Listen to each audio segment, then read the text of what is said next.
have this information, but it is still incomplete. And we cannot tell exactly how many children perished in the temporarily occupied territories. That is why we listened to the parents. Today, one could not hold one's tears. And we all want fair peace, fair, just peace, not just the war finishing. We had that guy from Kryvyi Rih with one impact. His wife and 3 children died with one impact. They all talk about justice, and they all want, in any case, peace as soon as possible, of course. But in order to punish the evil, we have to do everything in our powers, of course, to stop Russia, arrest the aviation, their ways, the bombardments, the military potential should be reduced. And 5 minutes before this meeting, I awarded with a closed decree operatives of the Security Service of Ukraine for the very important operation. 41 aircrafts destroyed, 50% of them beyond repair, and part of them will, the remaining will take years to be repaired. This is a military target without any doubt. I'm very grateful to them for their faithful service to Ukraine. So after the second meeting in Istanbul, where we are, how the things stand today, we've had consultations between the 2 groups on the exchange. The Russian side informed us that this weekend they would be able to give us 500 military out of the 1,000 we agreed upon. We are ready from our side to exchange the same number. The appropriate, the agreed number. And we have no finalized list, unlike Istanbul 2. This is Istanbul 2, unlike Istanbul 1. We agreed, and I told the minister before the meeting, and the Russians actually promised not to provide the lists, because for us it is important. And we have not received any lists of prisoners, but and detained persons, but we would like to insist on getting the list for the exchange for the Ukrainian side, because the Russians will be ready by Saturday, Sunday, this weekend, for the first round of exchange, or stage of exchange. Now, the exchange of dead bodies. I would like to say that we have the documents at hand, and now position clearly pointing to Russia, having identified 15 or maybe 20% at best of all the bodies. And that's according to the documents that they provided. So or they have actually, but I'm not mentioning the source that we have, but we know that. So let's get ready for this. That's our suggestion, to identify them clearly, because this is not about joking around our prisoners or our dead heroes either. We do not want to get the Russian borders they would like to get rid of. We've had previous experience to that effect, so our stance after the exchange will start this work for exchange of the dead bodies. And again, through the technical important arrangements, and we think that this is not PR, this is important to get ours back. So now about ceasefire. In my opinion, or everybody's opinion for that matter, diplomats, analysts, all the partners, stemming from the document that we received after that being all posted on the social media, on the internet, the document that they actually hadn't had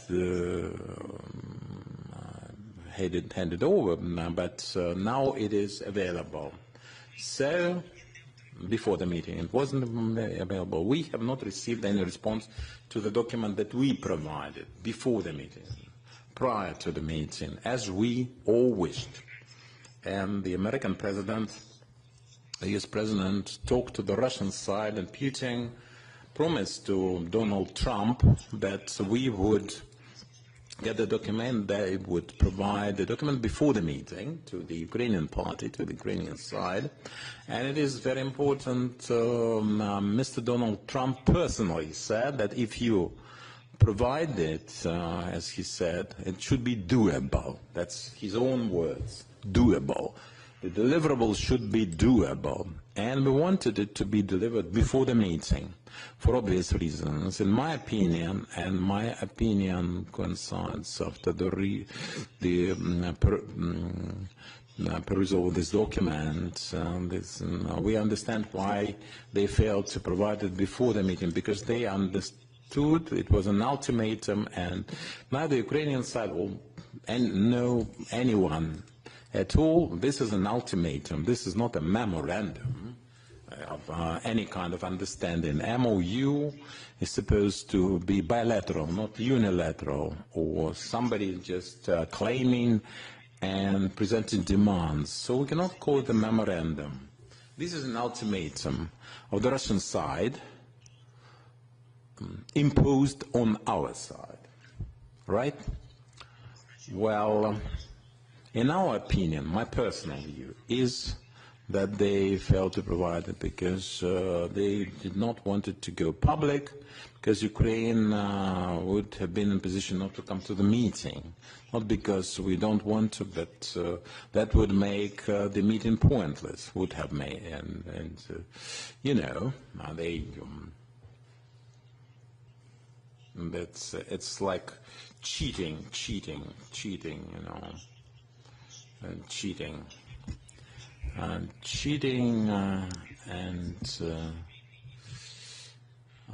this is con artistry. And in order to demonstrate to the United States of America that this is constructive, their stance is in order to postpone, and that depends on President Trump, to postpone the sanctions or not. All this theater, all this front to give us 1,000 people, to have Ukraine coming, there's no list. It's not constructive at all, like the first time. Why this ultimatum? Well, let me conclude my thought. If it is about an exchange, we've heard exchanges before. It's about more people. It's numerous, but I think that Istanbul 1 is no different from Istanbul 2, the same ultimatum and the same demands they voiced back then. Now it is on paper. It's in writing. The same thing in writing. So this is not doable by any means. So they're postponing as much as they can the sanctions, because they're afraid of the sanctions in question, and exchanges can be done through leaders, group leads, by phone, and 500, 300, 1,000, 3,000, it can be done. This is technical for the teams involved, regardless, because everyone wants to exchange. They have, perhaps they don't care, but people couldn't care less, but there are some families who would like to bring their loved ones back. This is not any kind of concession. This is not a favor they're doing us. This is the military exchange for the military. That was just a demonstration of diplomacy. Why we keep calling it an ultimatum? I would like to refer you to the language of this document. You had it. Well, number one, it is in Russian. We provided this document in the Ukrainian and the English version. I have the Russian original.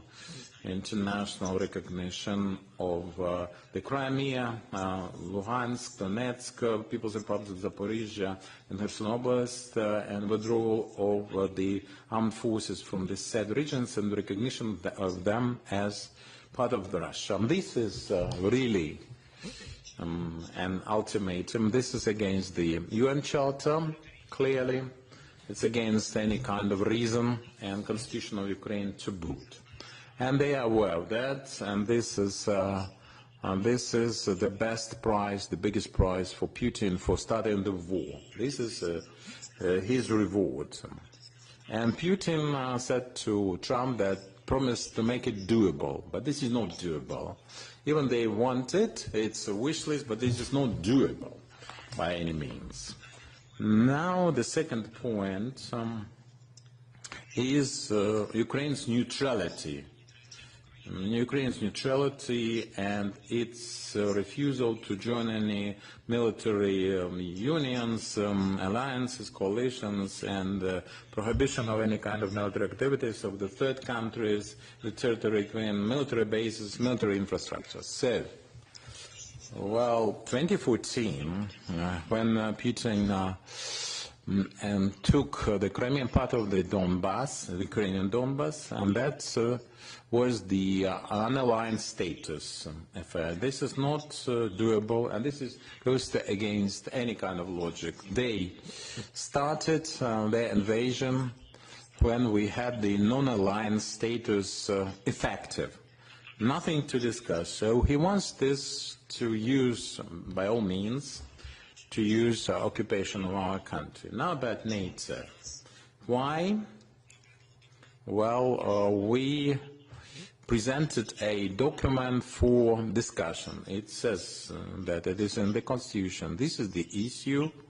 It depends on the allies.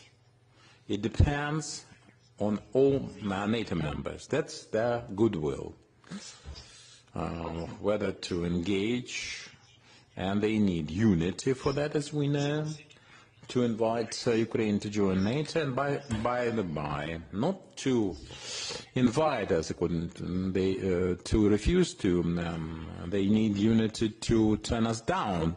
This issue can be raised, but to see no future for Ukraine, in the alliance, they need unanimous voting in favor of this option. This is very important, mind you.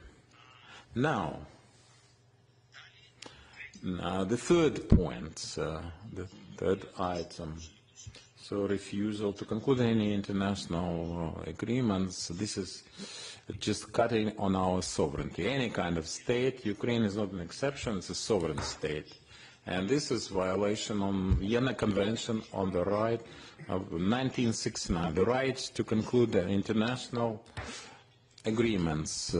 The document was drafted and prepared of the low-level functionaries, and the team from the Russian side participating in this dialogue with Ukraine is not of the right level. They are not just not decision maker. They have no knowledgeability, no expertise as regards the international law and the Ukrainian legislation. There's no expertise enough. It's insufficient. And then again, when they ask us to leave any kind of alliances, I commented on the alliances. Russia, that is now in the collective security organization of states, so the KB, and they should leave it. And they have some alliances with Iran and North Korea, so it is very strange indeed. It's again an ultimatum. I will not discussing all the items here. The neutral and nuke-free status of Ukraine, nuclear weapons-free, prohibition of transit, placement, and actual engagement of this weapon. This is spamming. This is spamming. This is just to make believe. This is just a smokescreen for the inexperienced electorate, what kind of nuclear weapons we are talking about. This is political PR, sheer PR. We do not place and do not possess any kind of nukes, and fortunately in this case, and you know why we don't have, because we actually had in 1994 we became a party to the agreement for non-proliferation of the nukes, and we cannot deal in nukes, and the status is known, that of Ukrainians. They should stop proliferation covering the territory of Belarus with their nukes. But this is clear, this part is clear. Now about the armed forces of Ukraine, and our some kind of formations, military, and disbanding of the nationalist formations, and the private military companies. We have no private military companies to speak of in the Ukrainian armed forces. Azov is the National Guard, part of the National Guard. And if they discuss private armies, we have no private armies, we cannot have them. It is not allowed by the legislation, but that gives me some feed for thoughts.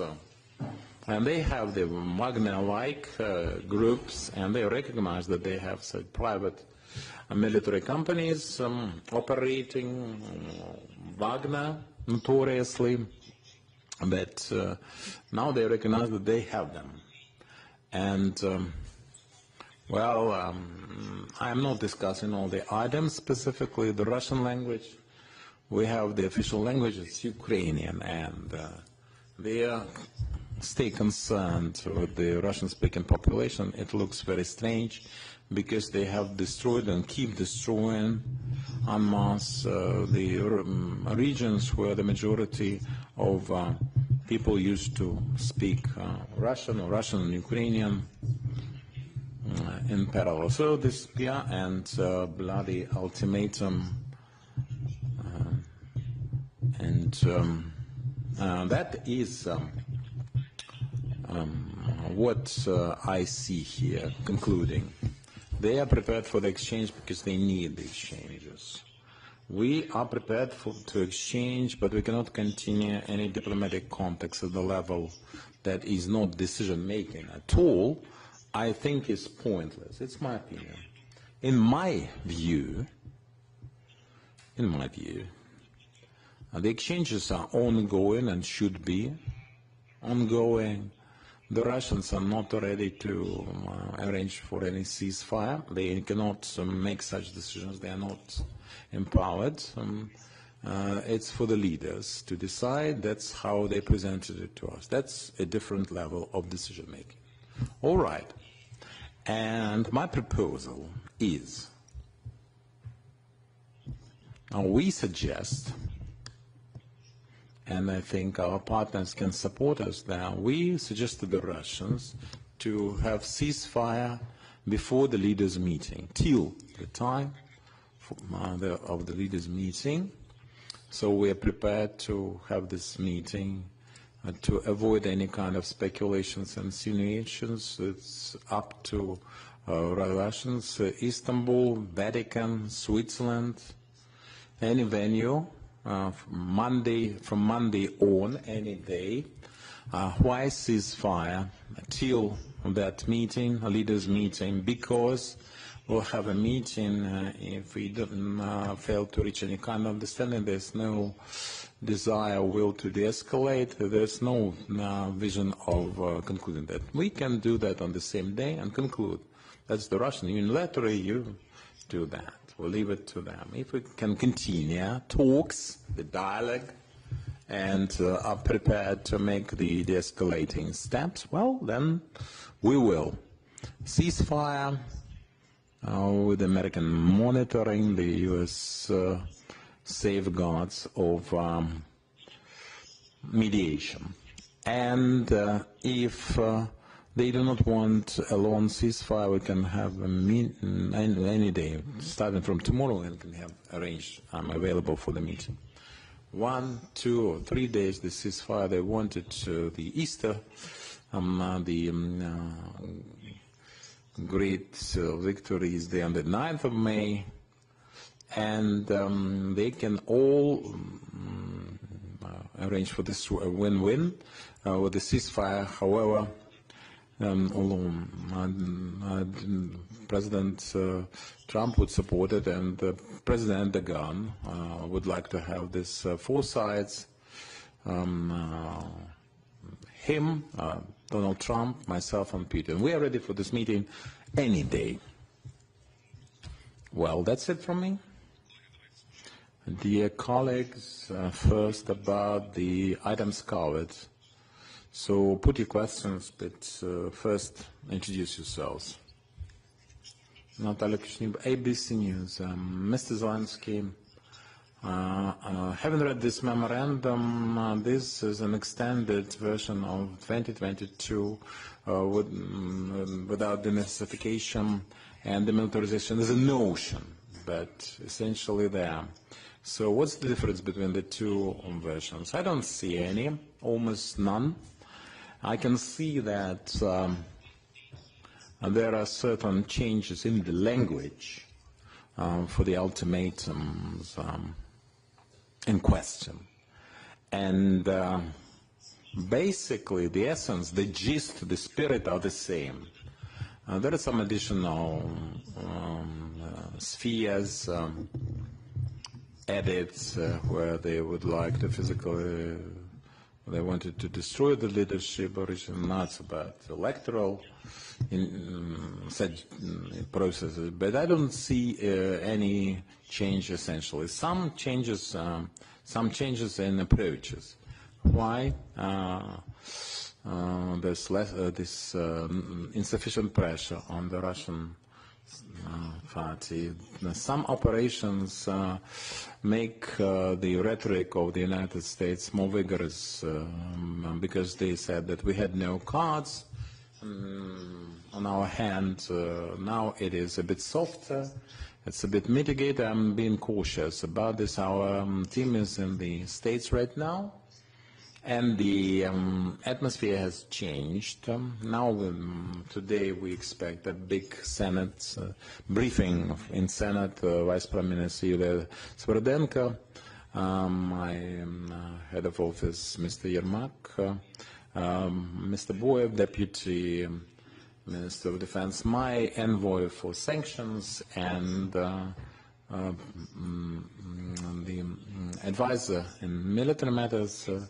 All sanctions, children abducted, the battlefield situation, special ops, it's all included, it's all in one package being presented to the Senate, and we hope that the Senate will commit themselves to the sanctions and actually engage them. It was all caused by the Russian aggression in the first place. There was certain mitigation on the U.S.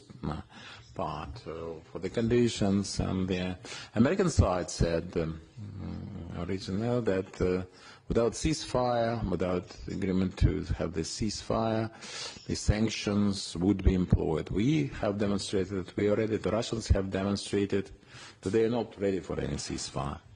And they demonstrate that vocally. It's not in the winds, it's not behind any kind of curtains or closed doors. It's open, it's in the open, and we insist on sanctions, and all are asking for it very insistently. You comment on the memorandum.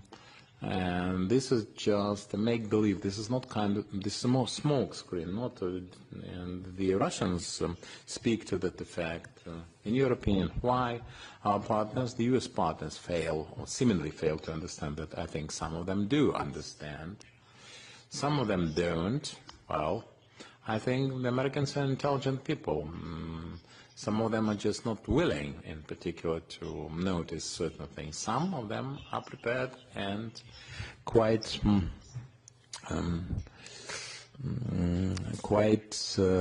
decisive in that realization. For the political compromises, I understand that some people would like to work on soft pause and not to shut any doors for the opportunities. But Russia is a house with too many doors. Why should they have so many doors? And Ukrainians, who never attacked anyone, have just one door, a narrow one.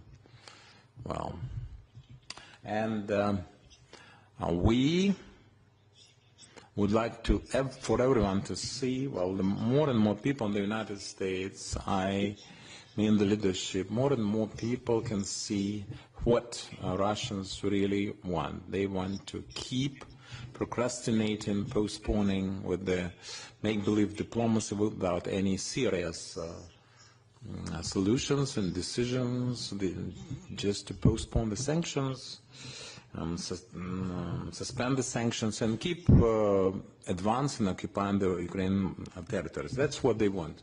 Yes, please. BBS. Volodymyr Zelenskiy, the BBS News. President, you mentioned that your team is now in Washington, D.C. They've had some meetings with Mr. Rubio, Mr. Kellogg, Witkoff, senators today. They're making a big briefing. But we understand that the Senate, they're already 80% ready and have enough votes to impose the sanction. But there's no political will on the part of the President Trump. So how can this briefing actually help this situation? Perhaps you are in contact with the President for the sanctions to be promoted and supported. And you said that you suggest ceasefire with the U.S. monitoring and mediation. Can you elaborate on that? Well, first of all my talks with President Trump are public. One way or another, some of the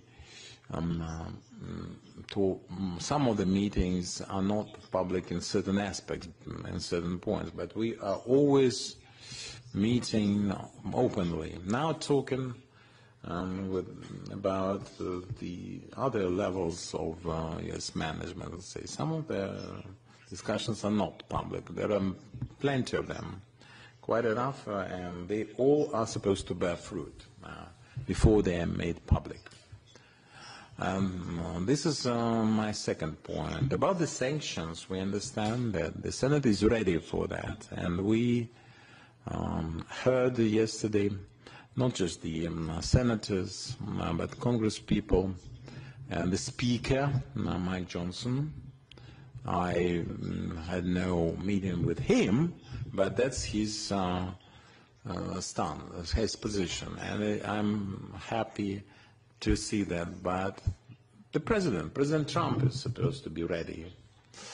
And his latest signals were about giving them another chance, the Russians another chance. But for us it's important that the Russians promised him to deliver a doable document. It is not doable.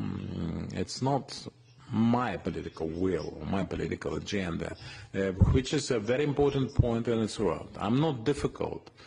I'm not easy, but there's the legislation I cannot actually bend.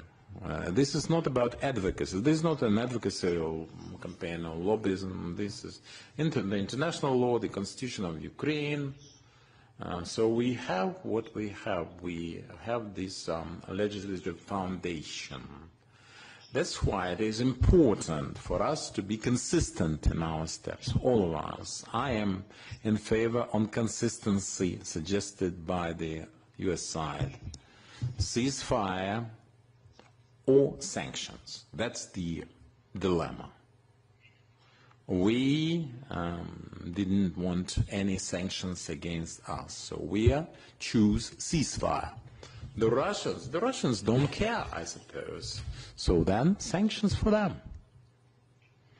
And your second point, the ceasefire that you offer, it should be with the U.S. monitoring mediation. Well, in any case, if we decide upon ceasefire, and the main point is who is to guarantee, who is the guarantor,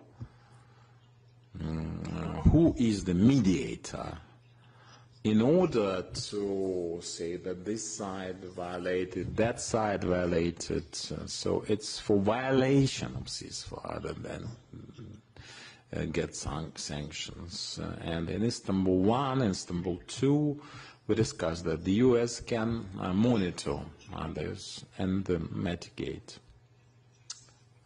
through mediation. But this is mediate, basically. But this is a technical issue. I think they would agree. Technically speaking, they are the only ones who are in position, who are capable of delivering there. And that's why the leaders should meet in that form. That's my opinion, anyway. I think that we have to demonstrate this will to have a ceasefire. This is a good idea. Till the meeting, and at the meeting, we'll discuss the monitoring format, because there are certain things which are technically well monitored regardless of the parties' stances. Of course, the range of weapons can be controlled. The missiles not flying, the UAVs not flying, no warships, no attacks against seaports. This is technically easy to control. The battlefield is different. It's more difficult, and we need some technical mediation for the battlefield, monitoring for fairness, for avoiding any kind of accusations coming from any side, any of the two. We can control the drones on the battlefield, but they will say that they violate, they would say that we violate. It's our word against theirs. That's why we need a mediator, but to demonstrate the will.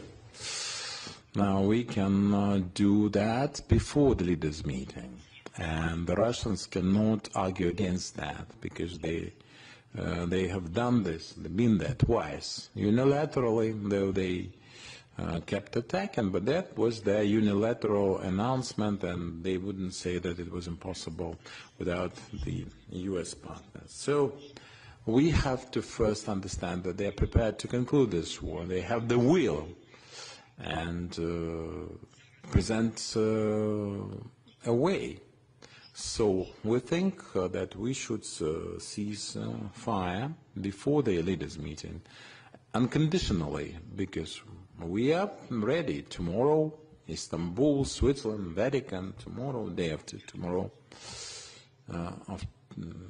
at the end of the week, at the beginning of the week, any day, we are open, but people should understand that the peoples, the European nations, Ukraine, and all the world, we have the chance for the world, for peace, and the parties have arranged a temporary ceasefire before the meeting. That's the proposal, that's the precedent, basically.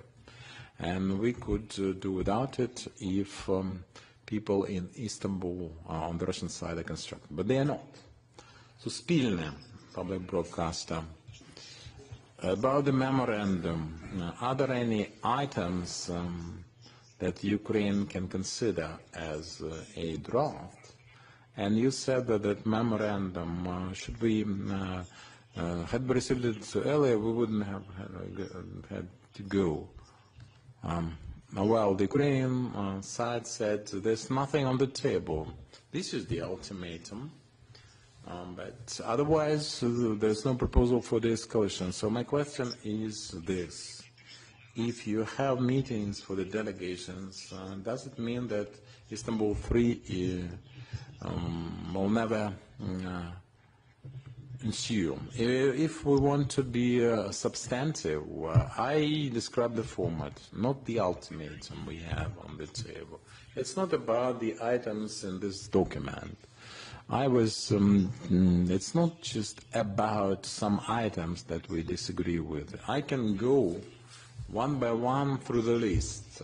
It's not about some of them being doable. The whole spirit of this document is that of an ultimatum. We have to change the spirit, and then we can do it differently with some aspects about people, about territories, about the escalation, ceasefire, and so forth. But if you don't want to do it, you produce this language. Well, if you want to be liked by the very radical part of your society, I'm talking about the Russians, of course. If you want to be liked by them, give them this kind of language, and then promulgate it through TASS or whatever agency. But I'm not sure whether that can satisfy the radicals in the Russian society. They just want to destroy all Ukrainians with the nukes and then get to Europe. They are open, that children, you heard them talking about the children. I cannot even quote them. The European women, that's their position. About territories, it's their position. Ukraine, that's their stance. Will go till Berlin. Well, you know this narrative. It's sad to see it, to see that kind of approach. Another short question about the land force commander. Have you identified the candidate? No, not yet. New York Times. I just want to be clear. You're proposing today that you have a ceasefire and then a leaders meeting, but I assume you would take a leaders meeting without a ceasefire. And then, just real briefly, you've laid out here how far apart you are. What makes you think at a leaders meeting anything would be different?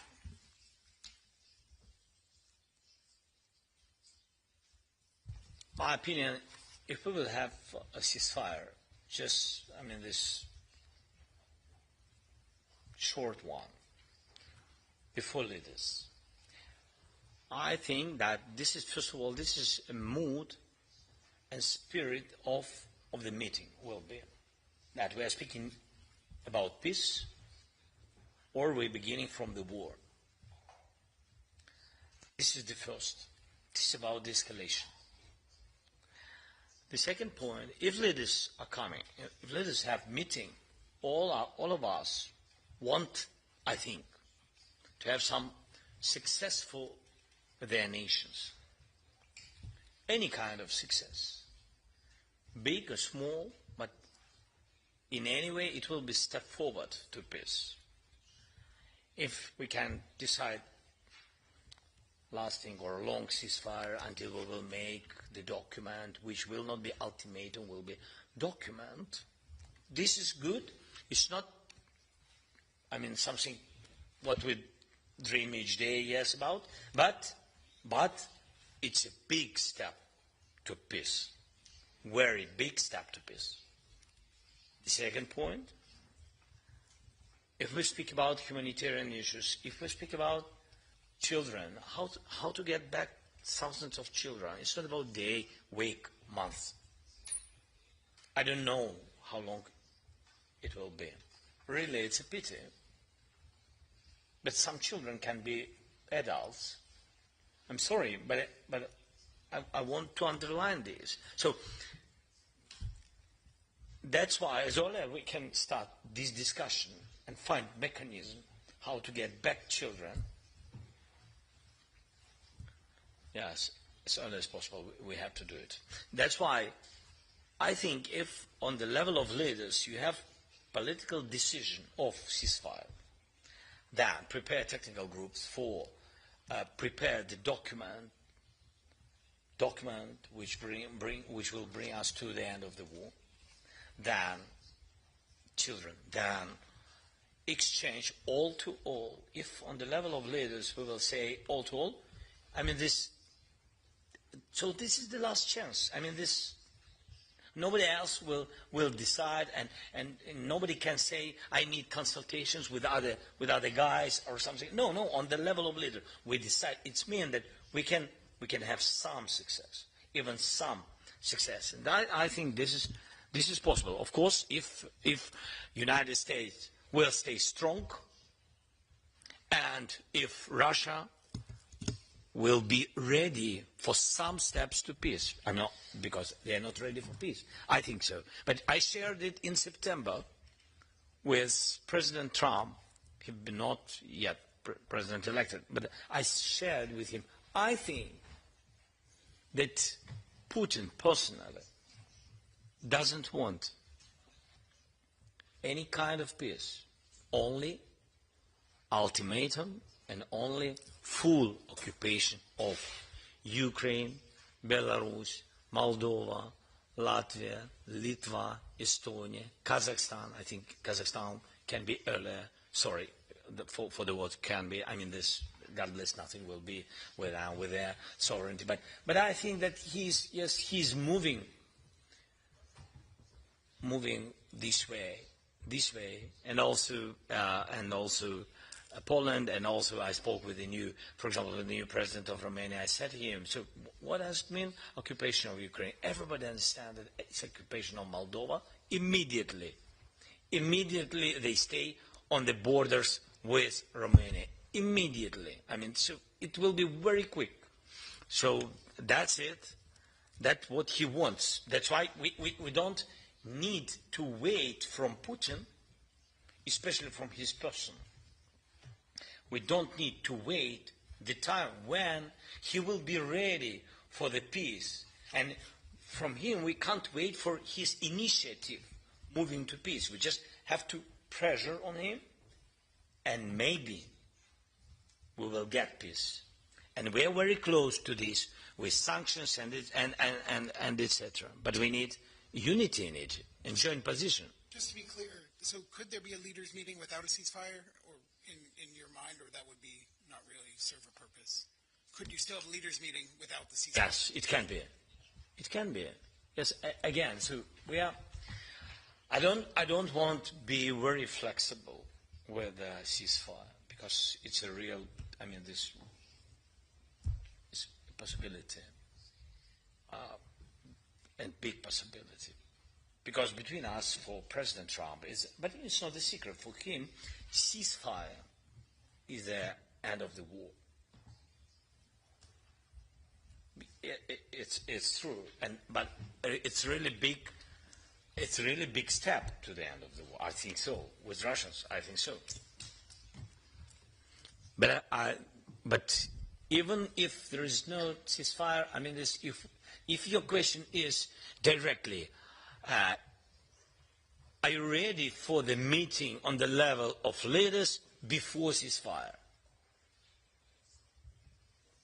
So if I will tell you not, it means that, I mean, so Russians immediately will say, so you see they don't want, I mean, that's why I don't play this game.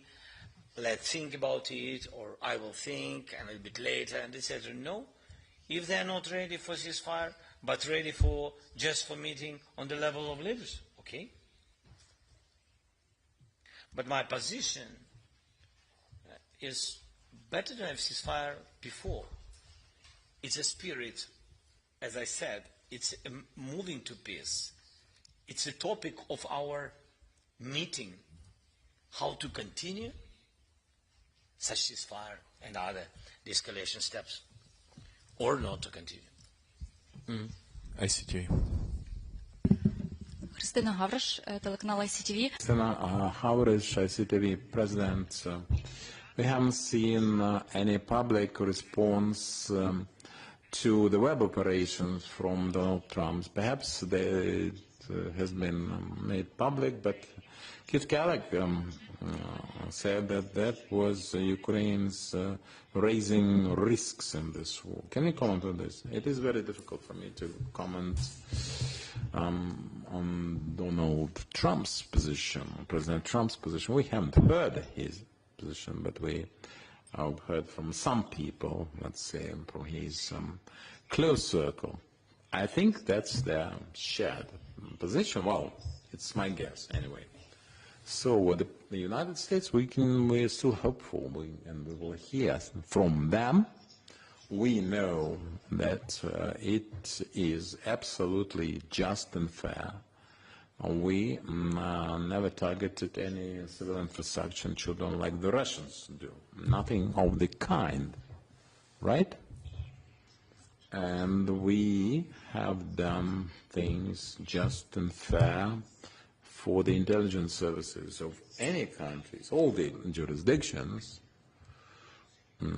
serious in this business, to say that this is the highest level imaginable for such an operation, special operation. With your permission, another question about Sumy region. We can see some intensive developments with the Russians. They will do that. They will keep trying. There's nothing new there, no surprise at all. The military know what to do about it, and they are doing their thing as much as one can expect. They're doing their best, but which direction or offensive they will choose, we can't know. But our guess is Sumy. But also the east, Zaporizhzhia, Kharkiv, right, that it's all Sumy now. That was the idea. It's not a new operation. This is another wave of attack and advancement. They have no success. There are some developments, but there's this gray area, or a gray war zone. You know that some settlements are devastated, not overnight. It's a lengthy process, but they're doing that. The war attrition, they are doing that, and we know about that and trying to oppose. So they wanted to make a bigger operation, have a bigger scope. They want to occupy Sumy, Kharkiv regions. That's their wish. First, they decide to attack along all this line, but then they decided that Sumy was enough to control, to ruin, and some other towns 3 to 40 kilometers from the border. Then they decided to reduce that to 7 to 10 kilometers because they have no force for that. Well, just take my word for it. There are no good reasons. They're just not capable. They have no capabilities and capacity. That's the only impediment. That's the only showstopper. So diplomacy is supposed to work, but you can see that we can talk about talking, and it will all go into talks, all the peace. Talk to this medium, to that network, take former CNN and Fox News anchors. It's not about Republican and Democratic, Republicans versus Democrats. There are people that are on the pay, and they are using the smoke screen, and they are channeling that, converting that all into the talks of that kind. But their principal message is to demonstrate that Ukraine does not want peace. Ukraine is losing the war, and we have to do everything possible for the U.S. to leave the negotiations, not to impose any sanctions. Well, these are the principal things they want, to stay vis-à-vis us without any interference on anybody's part, to be able to impose the ultimatum. CNN, please. Victoria Butanka, CNN. Do you feel the political will on the part of the U.S. to continue this mediation? And just how much political will can we have in Russia, or expect in Russia, for the U.S. to stay in this mediator's seat?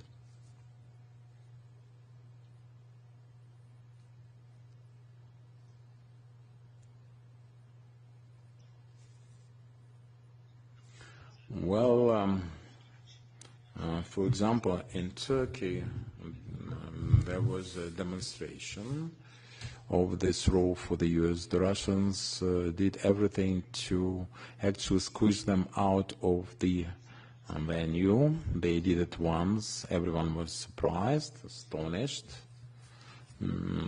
absolutely astounded. It wasn't really nice.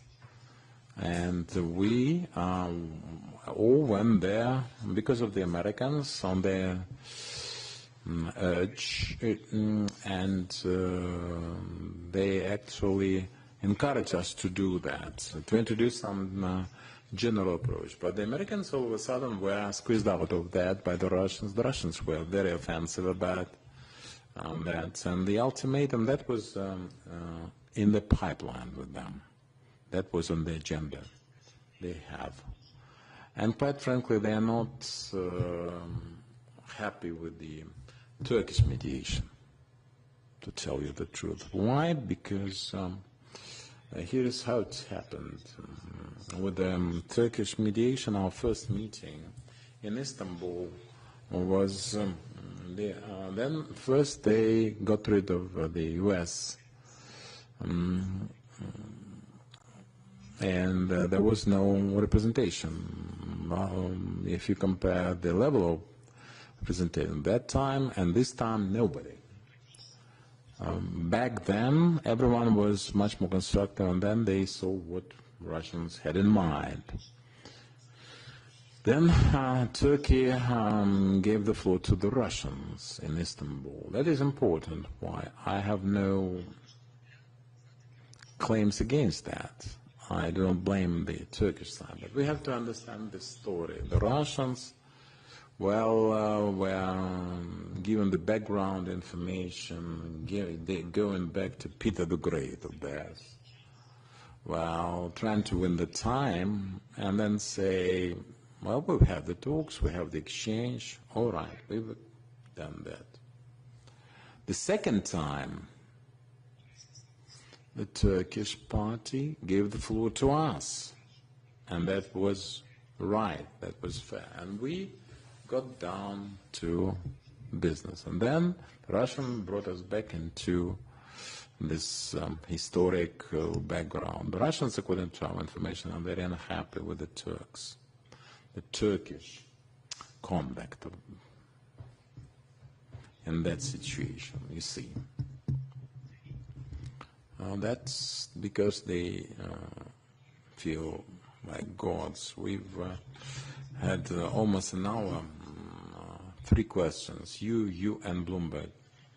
Katerina Denison, Kyiv independent, at which stage, President, you have talks with the US for procurement of the US weapon systems, and how can this mechanism become doable and workable? The agenda of our team's meeting with the US team today and yesterday, for that matter, was as follows, is as follows. The mineral deal situation, this progress report, and we understand that this is a positive thing, and from the US side, and there will be this meeting with the Vice Prime Minister. Sverdenko will have a meeting with the Secretary Bessent on this free trade agreement between Ukraine and the US. She will present all our suggestions for the mineral deal to Secretary Bessent, and for the free trade agreement as well. The second item on the agenda, there are 2 agreements as the first item, the mineral deal and the free trade. Deputy Minister Boev of Defense and Police, they will together present this agreement that I'm discussing with the Europeans for potential funding to be provided, because it's a CRS one, and we'll know what we can achieve after that meeting. The 2 items. The third item is very important. It's about sanctions, because some sanctions are active, some are not active, and this should be presented to the Senate, and we should present this impact report for their proposals. And then there's another important thing, and we demonstrate the Lindsey and Graham from the sanction package, and Ursula and the von der Leyen and the European leaders. This is a twofold package, and it's important from both sides. And well, these are the principal things. What do you expect in this defense deal? Well, my proposal is as follows. We have the money not yet disbursed. Some remain there. We don't need, well, no additional funding needed. That was all voted by the Congress last year. We would like to use that money, but we can demonstrate that we can do that, use that money, or have separately the defense deal. And President Trump likes deals. For us, it's a win-win situation. Possibly the important items on our defense shopping list. And the principal things, the weapon systems, the numbers.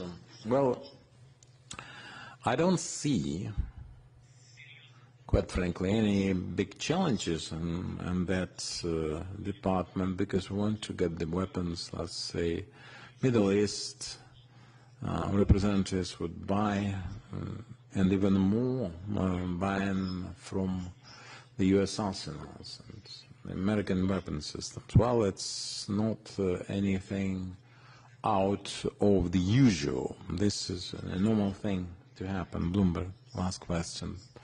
Bloomberg, Saponova, Oles Saponova, coming back to this leaders meeting without ceasefire as an option. For how long are you prepared to wait for the Russian signals that they are preparing this meeting? Are we talking weeks, a month, or whatever? And how much time, or what's the timeline and the deadline in your book, even for Donald Trump to sign off the sanction package without looking for excuses to postpone its coming into effect? The way I see it is this. I think that if there is no position on the ceasefire, no preparedness, the sanctions should be imposed. Even if they clearly don't want to finish this war. The Americans say that this is too much to ask for, and that was their language they offered. That was their message. And we say, all right, if the compromise is in no ceasefire, hence sanctions, it's clear. I'm answering your colleague's question. Are you prepared to have a meeting of leaders without any sanctions? I'm prepared to do that, but the sanctions should follow. Are we ready to meet without ceasefire? No. Yes, but no ceasefire, hence we have sanctions. And that actually reduces any positive expectations from the meeting, question. So that was my proposal. Basically, it seemed to me that the Russians could demonstrate no ceasefire. We don't know how much time should elapse, but that is a window of opportunity potentially for some other reasons to postpone the sanctions. Perhaps I'm trying to help all the parties involved as much as they can, but there will be some logic in it. In that case, if they have no ceasefire, there's no sanctions fall, there won't be any logic in this case. So I'm trying to look, in my mind, for some reasons for their format to somehow this. But for how long I prepared to wait? I'm very patient. I'm ready to wait for as much as it takes. What else can we do? Ceasefire could have happened before the operation in question, but no operation would then have followed. That does not mean that we, in parallel, we're not doing anything but just sitting on our hands. We are waiting, but we are working on ceasefire. Yes, ceasefire is ceasefire. How else can we interpret this? Well, we do not, we are not weighing with you the likes and dislikes that we have. We have to opt for some rules. I think if the rules are the same for everyone, they should be the same. Violation is a different matter. If they violate, we can also do the same. How they do it and how we do it, it depends on what we have in we haven't violated anything. I think we have not yet violated anything. Nothing. We have to thank the President for his time now.